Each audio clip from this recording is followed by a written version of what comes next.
So welcome everybody. So I thought we would just have an audience here of a handful of you guys, leaders, account execs, account managers, and I wanted to bring somebody in to give you guys some interesting perspective on business and some of your passions, which is for the outdoors. Who's a hunter here, including Fisher? All right, you're a hunter. Howard Isaac said a hunter? Oh, Okay.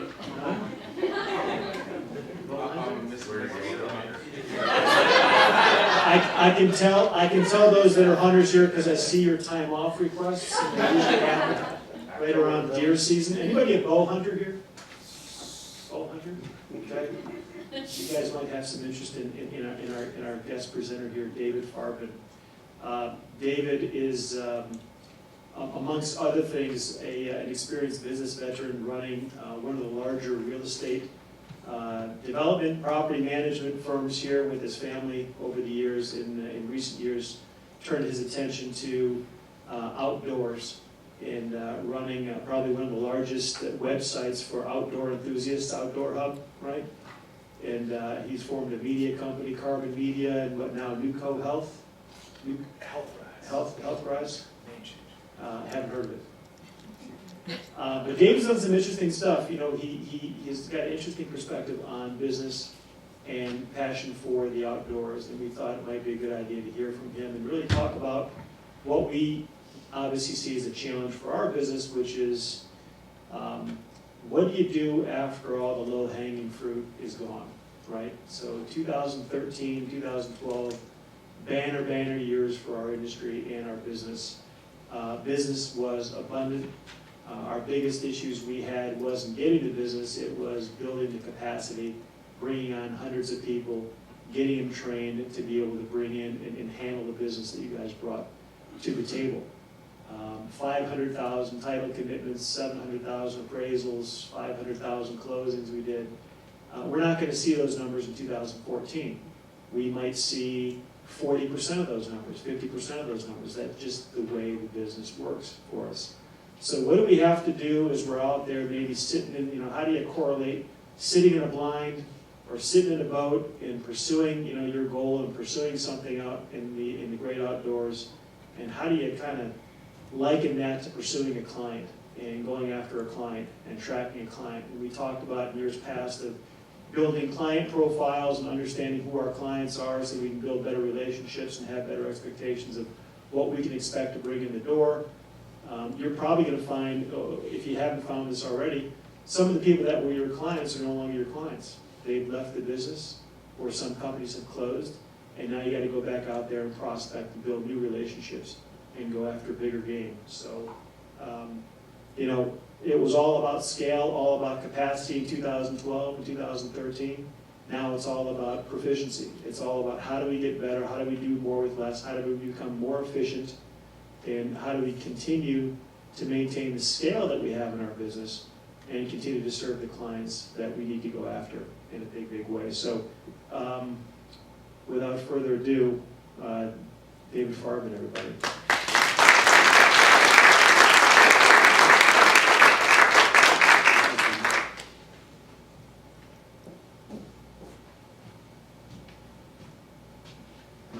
Good? Can you hear me okay? First of all, that was the best off-the-cuff intro. Yeah, I understand. That was good. So for starters, I think it's really important to say this is probably the best title company, more or less, in the country. And so you work for a brand that has huge recognition and scale. And so what I like to do is state a desired outcome or a target every time when I walk in anywhere. And so my target, my desired outcome today is really twofold. One is to offer a different perspective on hunting, and one that's going to help you guys get actionable takeaways to go get more of the targets you're after. And that's not excluding life targets, things that are outside, but it's also maybe ways to leverage your assets better. And we give you guys a key takeaway sheet and some other things afterwards, so don't worry too much on notes, but I think you'll dig where we're going with it. But even though he already asked the question, I wasn't paying attention, so I want to know, how many people are hunters in the audience? Well, let me see my scale. So very respectable number. All right. And how many people are, and it's important to realize, are definitely not hunters in the audience, or non-hunters? Like you think of hunters, rednecks, they get hammered with loaded weapons, and Bambi killers, stuff like that.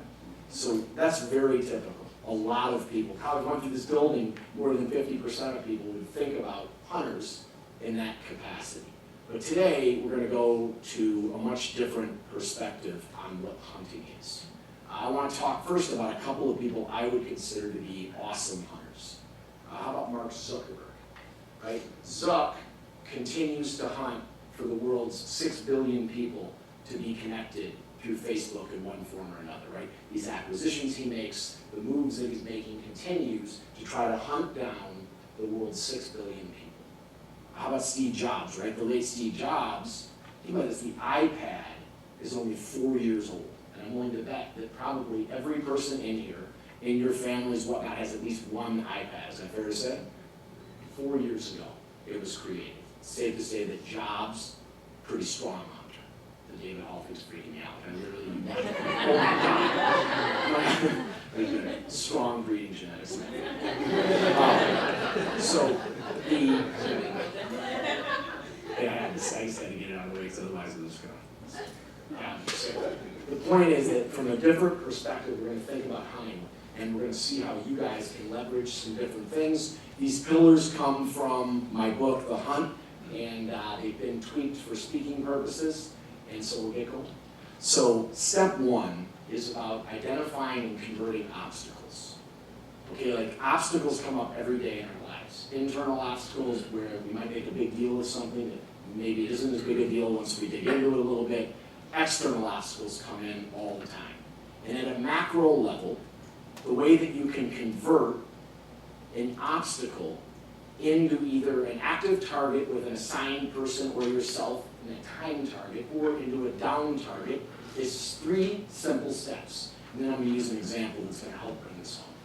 All right. So 1, get curious. Right? Ask questions. Whether it's of yourself or of others, ask questions. Number 2 is about, and we'll get into this more when we keep rolling, keeping an open or a neutral mind. And most importantly, there has to be a clear target that you're headed towards, right? So you're guiding your questions towards the target at all times. So internally, it might look like, okay, slow down, Farbs. Why is this such a big deal right now? Okay, if that happened, what would really, right? You begin to go through it, and by first being curious, you move through situations swiftly. But would everybody agree that you guys compete in a commodity world? Is that fair? Yeah? Okay. So obviously this deer, this buck, blends into that camouflage. And a lot of the time, you as a company selling what you do differently and finding the right targets, the right person to get to at a big lender, right? The person that's going to move the needle or make the difference, the local person that's key. Whatever you're doing, those targets can hide in camouflage. And they do this to us. And so the trick is about framing. Framing is everything. And so I'm going to walk through a story that I think will help. Tammy, I'm going to borrow you for the story, okay? All right. So I was had a chance working at a second-rate mortgage shop. We're not talking about quick. And at this mortgage shop, it was all phone jockeys. And the goal was to lift revenue. And so the first thing that I'm going to do in a sales organization is look through who are the top performers in the company and try to figure out, can I dig in, maybe find some best practices within the best people and figure out something that might be able to then be calibrated and move through. So it went about like this. Their mortgages range from, say, 3% up to 8%. All right, and so you're now calling me, this is what most people were doing. Not Curtis the ninja, this is what most people were doing. They would answer the phone and say, hey Tammy, how are you today? What's the question that you asked me? What's your rate? What's my rate? Well, our rates range between 3 and 8%. And depending on where your credit comes out and where last year's returns come out, we'll have a better idea. Wah, wah, wah, right? You're lost. You're already like, screw this call. So the one guy Curtis, this guy was turning 10 times the number of everybody else. And this is where it gets good. This is what Curtis did, right? So Curtis, hey Tammy, how are you today? Well, thank you. What's your question, guys? What's your rate? That's exactly what we're about to find out together. Okay? First we're leading, right? Tammy, what do you do for a living? Hey, by the way, do you have a pen and paper? By the time I'm asking you questions, we're into the application. But that's not the cool part of what Curtis did to set up the frame. What Curtis did is he would simply find out that, well, Tammy, why are you calling me at a second-rate mortgage shop, right? You probably don't have good credit. And furthermore, what I'm going to find out on that call is that you have $45,000 of horrible credit, that's credit card debt at 24.99%, that you're spending $2,000 a month in order to try to deal with. So now, here comes the frame. Now Curtis comes back and says, Tammy, it's your greatest day. Instead of that $2,000 plus bill that keeps coming to your mailbox where you don't even frickin' want to get near that mailbox, you can say frickin' it's coming to that mailbox that you're so scared of. Now, we're going to move a second on your house. We're going to get you in at just under 8%. It's going to cost just under $600 a month, and you're not going to pay us a dime for 60 days. How's that feel, right? Closed. But what's really cool here is think about the frame. Think about the frame. Over here, 3 to 8% was like the worst thing in the world because of how the conversation was led and because nothing was framed. Over here, you put 25% against an 8% rate. You put 2,000 against 600, throw in 60 days. It's the easiest close in the world. And so you can do this in everything, right? If you have somebody that is at the edge and they may work for you, and you're at a point where you feel like either they're getting on a work plan or they're freaking out of here, the way you frame that situation is to walk in and literally let the moment happen and walk in and say, you've now put my back against a wall, and now I don't know where to go from here. And you wait for that moment of silence to brew, because in that moment of silence, that same person that walked in fired up and high on their horse is thinking about going home. They're thinking about telling their husband or their wife they just lost their job, maybe their children, they just lost their job. Now, this is a reverse frame, not necessarily trying to sell, but when you put them on a work plan, they're ready to rock. I'm only looking at you because I saw the mouth. So the point is that when you frame things correctly, you put yourself in a position to frame around a commodity business. And if you don't stick out framing, it's really hard to nail the obstacles that you're after. So a good test to start putting this into play is to start playing with framing circumstances. And I am telling you that framing circumstances, they're there right in front of us, and it could be the most subtle little thing that makes a massive difference. But if you know your customer, if you know the person you're trying to get to, and you understand the hot points, once you frame in the best light possible, you start winning more and more new business, and you start getting more and more people on successful work plans or terminations. And so framing is a critical component. And identifying converting obstacles, right? We're going to get curious, we're going to keep an open mind, and we're going to stay focused on the target or the desired outcome. All right, so step 2, and this is critical. In hunting always took place on the ground for years. And so by on the ground, I mean you literally move on the ground. The problem is that the guys who are bow hunters here will relate. Deer have a very good sense of smell. They have decent eyes, they have good ears, and when one sense triggers, they spook. So as a result, it was very difficult as a hunter to get comfortable on the ground. And what happens over time is we came out with tree stands. We come up with ways to elevate and to get above to hunt more effectively. Right, well, the same thing is true in life and in business.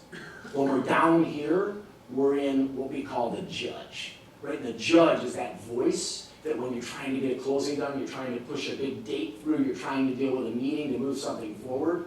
The judge is that voice that says, oh, this person's full of crap, this isn't going to work, this is screwed up, you're not going to get this done, I can already feel the problem coming. When you have that judge talking, you are blocked from your ability to close that deal. You are blocked from that ability to get it done. So what we want to do, right, is, as I tell my Hunter, River, Fisher are my kids, so I go with traditional Jewish names. And what we do is we climb, we get into the tree stand, because up in the tree stand, we're the scout. right? As the scout, we can relax a little bit. We can see real data. We have a crystal clear idea of our desired outcome or our target, and we stay there, right? So how many times have you been in a meeting, and it's going along right, and all of a sudden, someone says something that pisses you off or gets under your skin, could be at a date, could be with your significant other, what have you, and someone says something that pisses you off and you come off track. Does that happen? Like a lot? No? This dude's a scout. So the point, what's your name? Steve. Steve the scout. So the point is that when we do that, we take the bait and we go down into the judge, right? So the key is to stay above and clear, focused on the target. And here's a couple key pieces that you can take away. For starters, at the end of each day, take 5 minutes and replay your day like a movie. Think it back, your whole day. This is what happened today. When you hit moments where you're like, oh, I can't believe I said that. Or, oh, that looked terrible. Oh, that was not good. Those are moments where you're definitely not in the scout. You were down in the judge. But remember, the key that holds you above and clear is to have a crystal clear desired outcome in mind. Does that make sense for everybody? Easy steps to follow. They work exceptionally well. Now, above and clear, looking at your industry right now, it's been laid out. So let's look at some of the challenges, right? The challenges are that the market's tightened. We're not in 2013. I think mortgage numbers are off 25, 30%? Is that fair? More? 35, 40%? So what's that mean? It means, and sorry I'm going to swear once, Tina, you got to hunt bigger shit, right? Sometimes you're going to have to hunt bigger things. The same things that might have always put the best food on the table, once upon a time might not always put the food on the table. It also means that even though you've gotten huge, you've gotten specialized, and this is a bit of an assumption, but at least in the companies I've been involved with, as they specialize, the upside is that you can scale better, right? You get Atlas, that's your technology engine, so you got a great technology engine. The problem with great technology engines typically is that they're closed source. By being closed source or enterprise type systems, making modifications on the back end can be a challenge. So as a result, until you get like a lot of data that says this is really a problem, chances are the guys who program are going to say, or the women who program, whatever, so I don't want to be sexist, say, no way, we're not doing this because this isn't enough of an issue. So the question when that happens is that disrupting the business flow? Is that disrupting the company and the business flow of what you're doing? And that's where, by being above and clear and exceptionally focused on what the corporate targets are, sometimes you have to make a call. Hopefully the culture here will understand that, but sometimes you're going to have to probably bend over a pillar a little bit or put your arm around something. The other thing is, with the communication, when you're clear on desired outcome, have face-to-face meetings. Don't IM each other when you're sitting 4 desks away. Have face-to-face meetings and work through these items. Because when you're above and clear, you have to understand that different people respond to different things, right? And I know that our new rule is, I don't want, say Blackberries, I don't know why, but I don't want iPhones in meetings. I don't want Droids in meetings. I don't want phones in meetings. I don't want computers in meetings. Because all we have to do is have the same damn meeting 6 times. And so when we don't have that there, and we actually focus on target clarity, we know what's there. But the key to keeping it above and clear is always having that crystal clear desired outcome. Zuckerberg, Facebook, this dude, the reason you bet long on this company, he doesn't care about what his shareholder values are, only to the extent he can continue to acquire the properties that he wants for what? For the target of connecting the world's 6 billion people. He bought a drone company because of the future of where he sees web and because of the future of where he sees coverage ultimately. He's not even telling people because some of this plan is 5, 6, 7 years and beyond because he's so focused on dominating the social niche of the world and connecting everybody. WhatsApp, another play, right? Why? He's not getting as many young people. To make certain he gets them, he wants them the whole time. And by the way, every young person, they're coming back to Facebook because in the end, once they have kids and they get married and they want to share pictures, they don't care about having 27 of their friends on Twitter meeting at a club to go out. The priorities change, things move. Stay above and clear. All right, so step 3 is about being real and being authentic. All right, but the key to this is simple. Know your desired outcome and state your desired outcome, right? If you don't ASK, then you can't GET. Show of hands so I know, like, how many people walk in a meeting and openly put it in, whether it's with a customer or each other, these are the desired outcomes of the meeting. These are what they are. No, a couple? All right, good. Are you a programmer? No. No? Former project manager. All right, cool. Sales. Sales. So I would say that this is probably the most essential element to moving meetings forward and moving a sales period forward. Because the minute somebody agrees or partially agrees with the desired outcome that you've put on the table, you're in motion, right? And what gets into motion tends to stay in motion. So good example, right? You walk in, and let's use a spouse, because that's like an easy one for me, because sometimes my wife's like way over here, and I'm like way over there, right? So we walk in, and as soon as I state, sweets, my desired outcome tonight is to have an awesome date and to show you how much I love you and be great with the kids, I move right to here. She immediately moves to here. Now, all we gotta do is hopefully stay above and clear and not F this up and go backwards. But the point being that when you walk in a business meeting, you'd be amazed when you walk in, even against a client, you're sitting there selling a client, and you walk in and say, my desired outcome is to get clarity on the term that we can do and to figure out the timing of when we can sign. The worst case someone can say to you is that you're a little too aggressive on where you're going. That's not realistic right now. However, I think we can get to here. Sweet, we're moving forward. Every confrontation, think about internal confrontations. We don't respect enough, and it's not our faults, but we don't necessarily always understand what drives different people, right?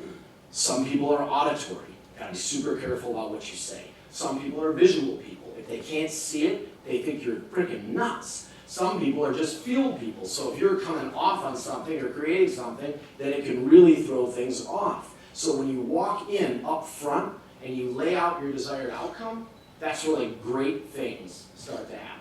And I've often said, like, I don't care if you're a billionaire, if you don't have authenticity, if you don't have authentic relationships that you can push a little bit, then in my eyes, you're a lapdog, you're not a lion. Lions have the ability to be real and to be authentic, right? Talk about cultures. Have anybody been through the Zappos tour here? So Zappos, the whole company is founded on first, wow experience for the customer. Wow them at all extremes. The second piece of it is be yourself. And the third piece of it is if someone has a problem with that, sit down and work it out and figure out how everybody can be themselves. Because they recognize, right, when everybody is authentic and real, I mean, shit, they do goose shots at 2 o'clock in the afternoon. They did this forever. They found no fall off on order, because that was my first question. I'm like, the order actually went on? No. So the point being, when they do something good or they have a win, they actually wear a different t-shirt that day, everybody that's there that's in the culture. And the idea of the culture is to bring out the authenticity of everybody. If we can clear conflicts, if we can be real with each other, that becomes exceptionally real to be able to do. So within authenticity, when you go out to pitch the next big client, when you guys got to come up with the next big solution, when you got to do an update to code, and you need to do it, it's all getting on the same page with the clear desired outcomes, what everybody has. But if you're afraid or you're holding back what that might be, it's going to make it really tough to get what you want, right? If you don't ASK, you can't GET. All right, Twitter. By the way, if you haven't read Hatching Twitter, phenomenal book. My book's pretty sweet, but Hatching Twitter, phenomenal book. And what makes Twitter so powerful is that Ed Williams, who created Twitter, was all about being the head of Blogger. And Twitter's authenticity came because they refused to let the police, the feds, anybody from the government near it. The whole idea was this is about one person's voice and your freedom to say what you want to say in 140 characters or less, and we will not give you up to the law. That was like everything that this was built on. So much so that it went through crazy iterations, which is what makes the story so awesome. But the reason that it's been able to become what it has is because of the authenticity and the clarity of what they are. You guys have something so leverageable with TitleSource, not that you're not leveraging it, it's already a huge company, but there is no reason in some of these down markets with smarter hunting and clear desired outcomes why you shouldn't be grabbing market share from some of these big players. And if we think back to the framing example, so another way to frame, is it a fair statement that sometimes a challenge with a, this is again assumptions, so subjectively asking, is it a safe statement to say sometimes you run into an obstacle where big lenders might feel like you're Quicken's title agency? Yes? Okay.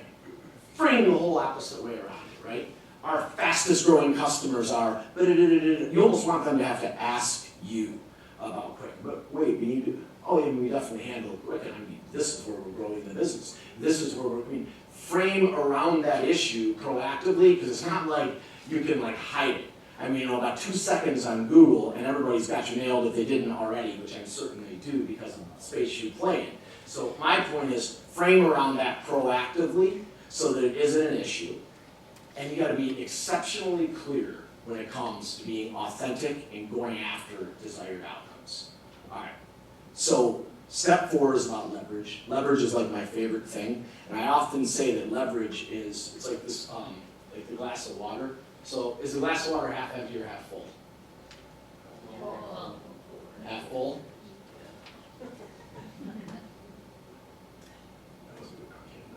Half full, right? Did anybody say it's half empty? So, yeah? All right, well, usually your realist / pessimist will say it's half empty, and your optimist will say that it's half full. But the truth is the glass of water is full, because what you didn't see there is that air makes up 50% of what was in that glass of water. And the point is that air, you can't go 90 seconds without, or you flatline and die, right? You can go 9 days without water. And the point is, where is the air in your business? Where is the air in your life? Because I will bet you everything I have, it's there. You may not always know it, but it's there. What you have to leverage is right there. If you look at the greatest inventions, the greatest companies, the people who build out, they're not necessarily these unbelievable innovation engines. They're really smart tweaks that leverage something that was right in front of them. And so whenever you're wondering like, oh man, what is it? That's where you kind of take that second, step back and take a look. And for this one, what I like to do is create like a little leverage jet stream. So basically on a piece of paper, right in the center, write your desired outcome, clear as day, right? My desired outcome is grow revenue by X, to grow this many new customers, whatever it may be, and then start doing a leverage check. Everything is leverageable. Relationships, leverageable. Situations, leverageable. Problems or challenges, leverageable. Every moment is leverageable if you're willing to look for the air, but it's always there. And then go through, say, your tier 1 contacts on this chart. Then your tier 2s. Tier 1 might be the gatekeeper you need to get through to win the business. Or if it's internal, the gatekeeper you need to sell in order to build this or do that. Second thing would be, who are the tier 2s, right? Who are people that might work in that organization that might have a relationship? Tier 3s might be board members. They might be people that are linked into people that they know, maybe another avenue in. Then, what conferences might the right people be at? Where can I plant seeds and start to frame what I'm after? But leverage jet streams, and what happens when you do this, it's really cool, is that all of a sudden, one day, you like sit there and you're looking at this leverage jet stream and it comes to you and you're like, wow, I just need to put this together with this, I'm gonna put this together, and it begins to get clearer. Same thing's true in the beginning when we talked about getting above and clear and doing the movie. What will happen is about 2 weeks after you do that, 2 weeks has been pretty consistent, something's gonna happen. You're gonna be sitting in a meeting, or you're gonna be sitting on a date, and that moment's gonna hit, and you're gonna be like, oh boy, here it comes, I'm about to take the bait on this, I'm not gonna take the bait. And that is the first step to that consciousness. That is the first step to being above and clear, is that in that moment, anybody remember Rick Mahorn? God, I'm so aged on that. So, got a few. And so, Rick Mahorn, if you remember when he used to get pissed, what would he do? First thing, big smile, right? Big smile. That's what happens when that first above and clear begins to kick in. It's like this big smile. You don't necessarily show the smile for the sake of not pissing anyone off, but the smile is that right there you're gaining control of actions. You're saying, I want this deal done. I'm focused on this desired outcome. I don't care if this person calls me every name in the book. I'm going to get this deal closed. Because people will constantly challenge to come under your skin, right? It's that moment where I come home and my wife's been with my 3 sons all day and she's stressed out and pissed and I think I've had the worst day. And if I'm walking in with the attitude like, I just want to take a shower, I just want to take my stuff off, I want to be left alone. Well, my 3 boys don't want that. They're going to run full speed and she's going to say, I'm off for an hour and a half, right? And so my moment, in that moment, is simple. Do I want to have a great night? Do I want to enjoy our evening? Do I want to watch a movie together, hang out, whatever, and have fun that night and enjoy my relationship? Or is my desired outcome to get pissed off and say how hard I work and how she doesn't understand shit? I can assure you that the latter one is not taking me to the desired outcome. And the same thing is going to be true in different business situations. So, power and leverage. I don't think there's a better example of leverageable opportunity, even though we got a frame around one, than Dan Gilbert. Gilbert is a leverage machine. What's up, man? Hello. Wow. D. Farb's in the house. You're the best. How you doing? Good. And who is our guest here today? TitleSource. Nice. I have Jeff. How are you? I have filmmakers here. Okay. I want to bring them right through. Okay, cool. For 1 minute. Okay. Anybody ever hear of Trailer Park Boys? Yes. These are the guys who made it. All right. And they're going to do something in Detroit. Just So carry everyone on. just Just bring carry it- on through. You do your thing. I'm just going to walk them through. I might interrupt for 1 minute.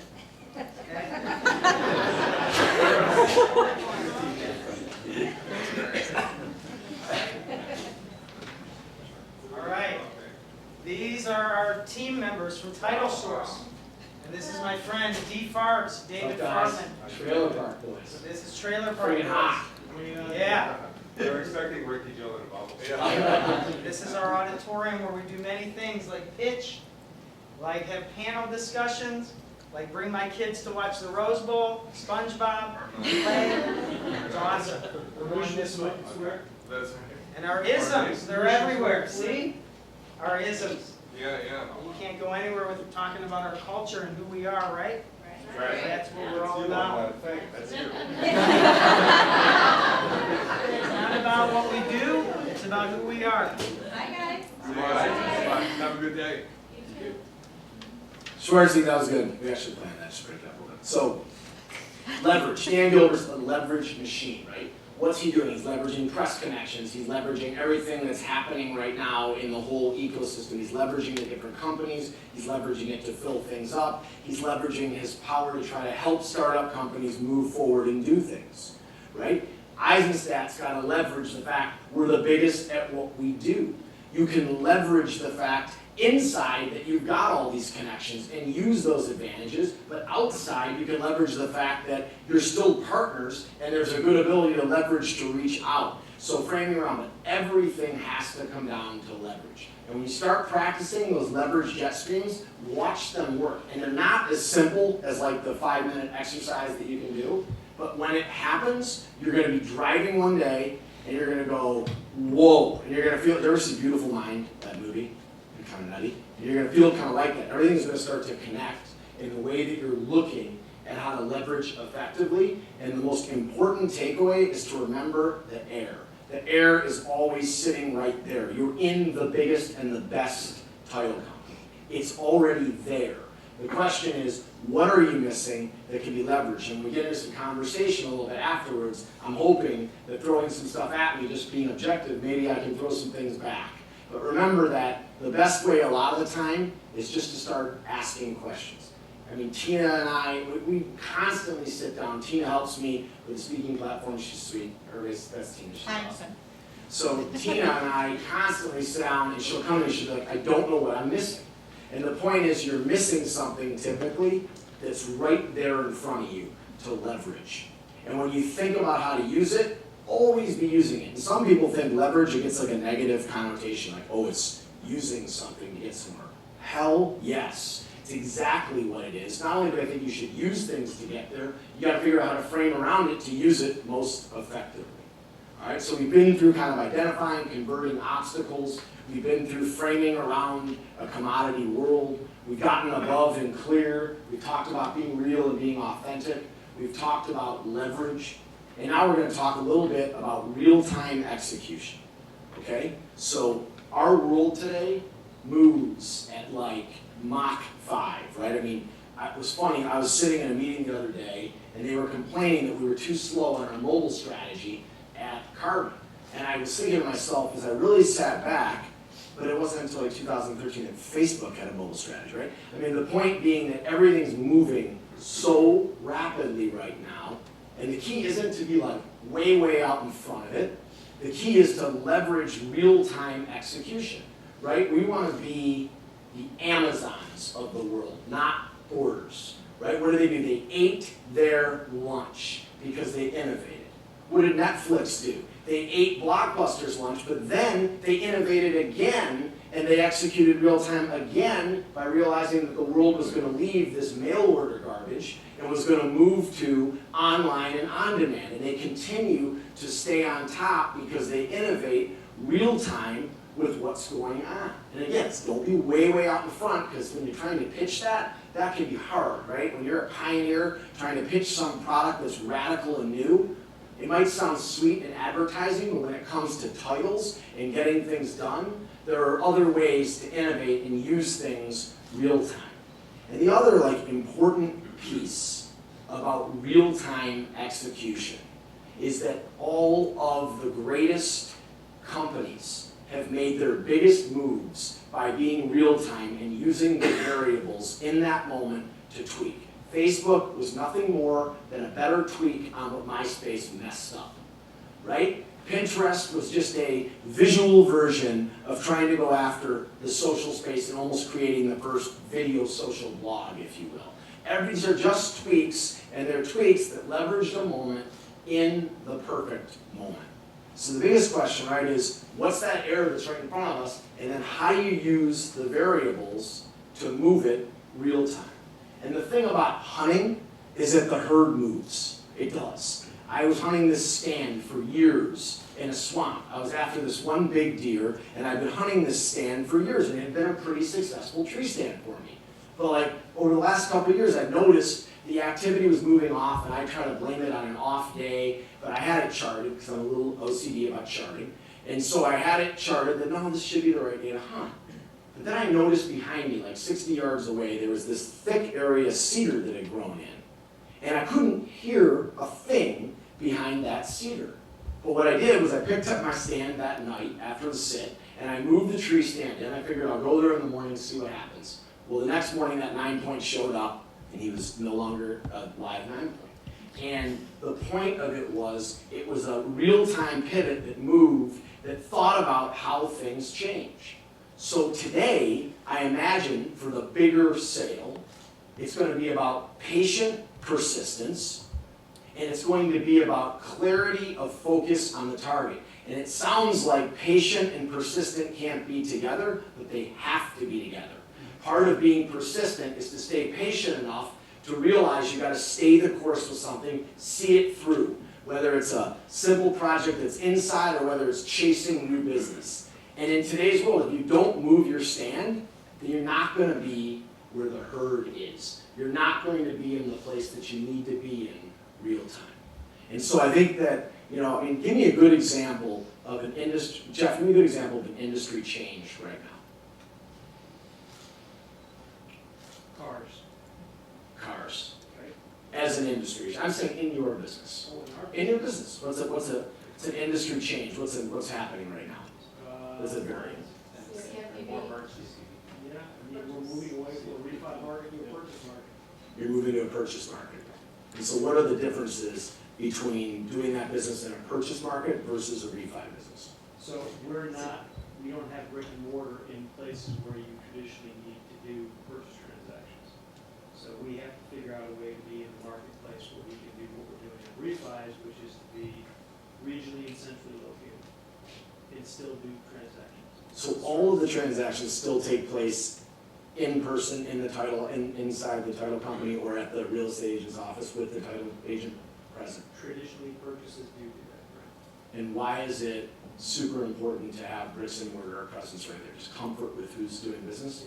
It's the traditional table close and positioning yourself right next to the sources of referrals, real estate agents primarily in purchases. They control the source of referral. So part of what we need to be doing is looking at our lending relationships and trying to figure out a way to engage in purchase transactions without having to be beholden to the real estate agent that generally controls the referral on purchase transactions. So it's a new customer for us, if it's a realtor, but it's a customer that historically hasn't really borne much fruit because they haven't been very reliable in getting referrals, or they have their own relationship with their own provider, and they do infrequent transactions, and there's hundreds of thousands of independent real estate agents. And we just met with RE/MAX yesterday, RE/MAX National. Right. You know, their numbers are, they use 17 units a year on average per agent. You know how many agents you have to A lot of get? agents. You know, a lot of agents. How much control does the franchisor, that's not the right term, but have over the franchisee? Quite a bit, quite a bit. So the relationship's gonna have to be with that person, that broker owner of the office, probably even more so than the national company. And right now, it's like someone's using Net Title locally, they're using Fatco, whoever they're using, it's just kind of like, that person's comfortable, that's just kind of who they're able to use. Traditionally, yeah. Is there any financial incentive one way or the other, or can there be? Can't be, shouldn't be. Pricing There is. could. There is.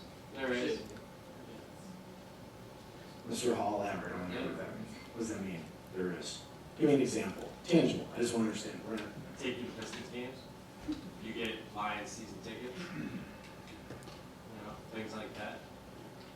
Make sure that you have a good time out and whatnot. I mean, there's a lot of personal entertainment that takes place. And there's no way to create incentive at the franchisor level to push something through to the franchisee level? Campaign. Campaign. You do it. What's that? You do what? You do it technology. You make their business better and then they want to use you. And is there a good example where you guys have done that on an outside side? You do it? Community purchase. So one of the things you can do in purchase that's gonna take a while to move the market is to move the transaction more online. And to have more of the marketplace move toward an escrow closing. Or instead of a traditional table close, we've got buyer and seller coming together at the table, which they rarely do, by the way, at the same time. They Right. used to come to the table, and it used to be a ceremonies type thing, with the realtors at the table, the buyer and seller at the table. Rarely happens. Usually, your buyer's coming in at one time and executing documents, your seller's coming in later on that day, and you're settling it in some fashion, in some form of escrow that day. If this were California, we could do this tomorrow, because buyers close usually ahead of sellers by a full week. Right. Right, so we don't have to be at the table if we can get more of the marketplace Agreed. driven to an e-closing environment, or where we can engage with the buyer and the lender, which is controlling 99% of the money and the paperwork associated with the transaction. Yes. If we change our mindset about purchase and say that we don't have to be at that table with that real estate agent, or we focus on the mortgage and the buyer side of the transaction, we can engage in a purchase transaction like we do a refi. And would you have a cost advantage in that case? We would have, we'd have an advantage to do purchase transactions in multiple states, where traditional companies tend to focus on a local marketplace. Got it. But it's a local business primarily. I think where we would line up well using some of our existing relationships and leveraging existing relationships is working with the bank in their REO inventory, which they have quite a bit of right now. Right. And we can use an existing relationship, use the REO transaction to really say that, hey, we're representing the bank, we're representing the lender in this case. We can close a transaction whenever we want, because we don't have a seller on the other side of the table. Right. We have a corporate, bank Right. Oh, I got it. that's not at the table. Yeah, I mean, to a large extent, if you look on the leverage side, that's sort of what Danny did, right? We came out with the best technology solution, or figured out the platform that worked the best. You figured out how not to have offices all over the country, and then in turn figure out how to put collective brain power into places, use that technology to scale out. I don't know why Title wouldn't follow a real similar path, but I get the agent. That's a little different situation, but all right, we're gonna dig more into that. So a cool one to use here, does anybody know Matt Lester? Anybody know Matt? So Matt is a apartment investor locally. And I think this is a really good story about real-time execution to change somebody's business. And Matt had a business that was humming along, doing pretty well. He's in the apartment business. He had about 5,000 units. And in about late 2007, it became obvious to him that there was going to be some coverage concerns, loan-to-value coverage concerns with some of his properties. And so what was happening around the apartment development or apartment owning community is everybody was lawyering up. By lawyering up, I mean they were looking at all the provisions inside their loan documents, and they were getting ready to fight. And they were getting ready to fight. And they had law firms tied up, and Matt said, this is nuts. I'm gonna call every lender that we have, and we're gonna set a meeting. And this is true, he did this. He called every lender that they had, and then when he realized how well this was working, he went beyond the lenders they had. And he came together with these guys, and he basically laid out his rent roll, laid out what was about to happen in the market, laid out where there was going to be rent pushback concerns, where there was paper coming due, and basically said, I'm going to have a loan-to-value problem on this asset. And I'm telling you this proactively so that we can work together through it and not get into a fight. But he did a step more than that. He went in and investigated where their portfolios were. And he told them the other areas that they were going to also have problems with their portfolio. And said, I'll help any way I can. I want to be open booked about this. Okay, that same move turned out to change everything. Not only did he not give an asset back, every single time that a lender took a property back in this town for about a 2-year period, who do you think they called? Matt Lester. And they said, we're going to have this opportunity. Well, then, every broker that got a hold of these assets to sell, first call, Matt Lester. Today, Matt has 22,000 apartment units, and he managed to quadruple his business in a time where everybody else was getting ready to fight. And that's a counter-cyclical move or counterintuitive move to the thinking of a lot of people. But a lot of times, the right tweak in real time is about changing the game and doing something differently. So that herd, that 9-point, I never would have seen that year if I wouldn't have taken that chance to move that tree stand. Matt never would have grown that business. And my guess is that you're never going to figure out how to innovate it without trying to make industry changes that use the real-time moment, because real-time execution is everything. I have some other cool ideas in your second or thought afterwards. All right, so the hunt. It's about hunting through adversity, right? So in 2006, I tried to start a professional hunting league.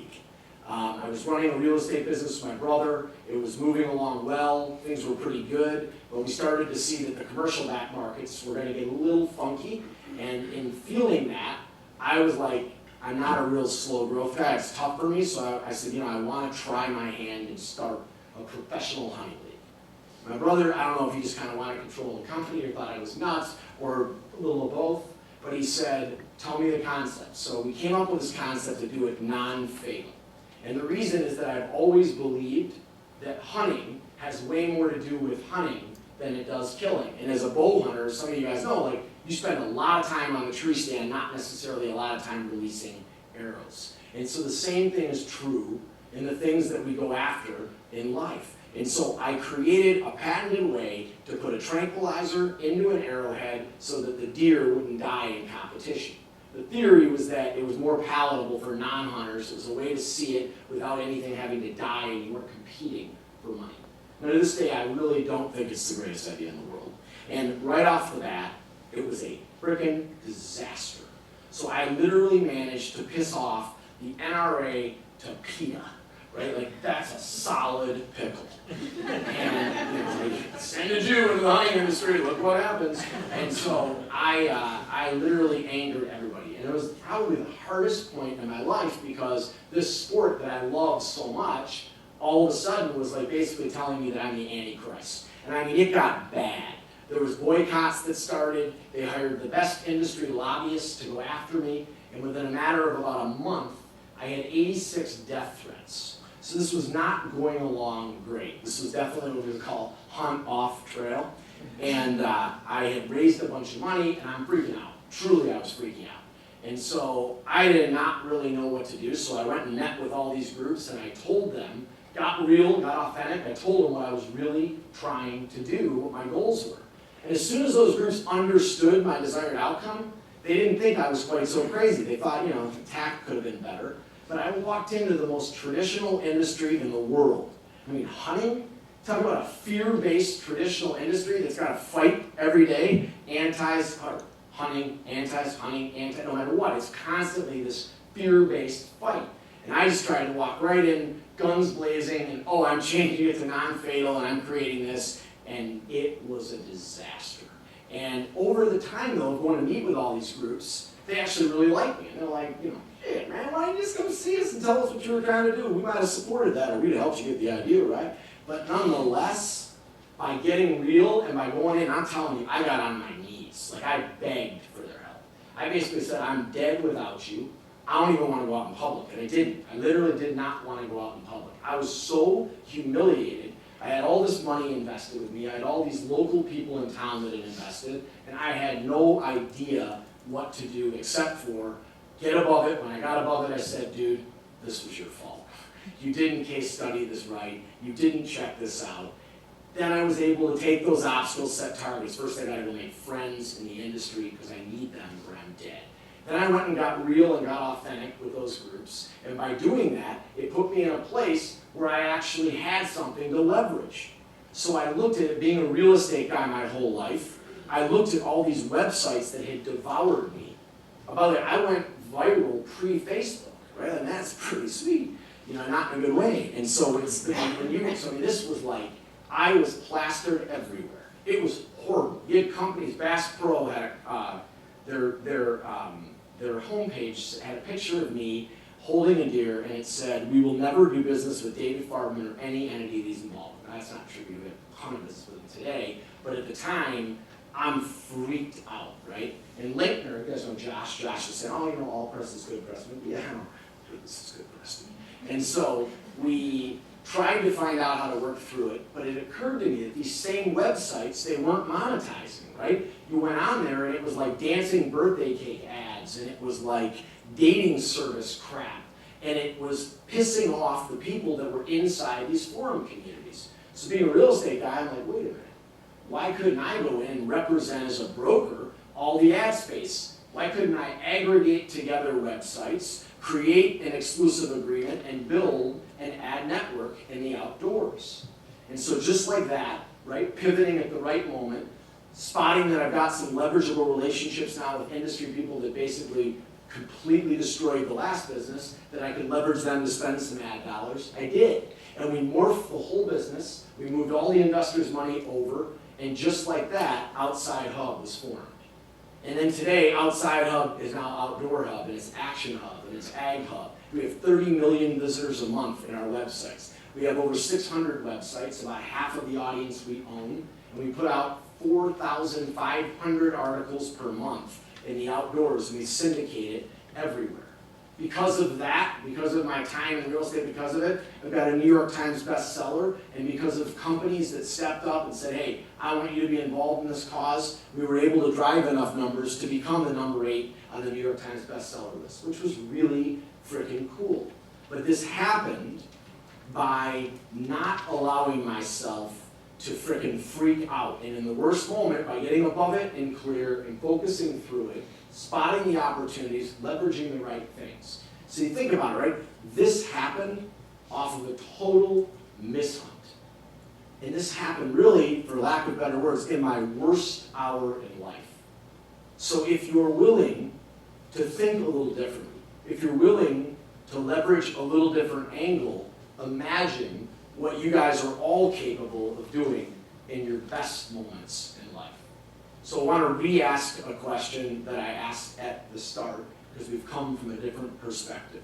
How many people here would say that you are hunters? Okay, that about 90%, that's pretty good. So the question is, what are you gonna do about it? How do you go out and hunt more effectively? Because there's no question, we are all hunters, but the key is to go be the best hunter that you can be. Forget about the killing side one way or another about hunting, and focus in on how to take down the targets that mean the most to you guys.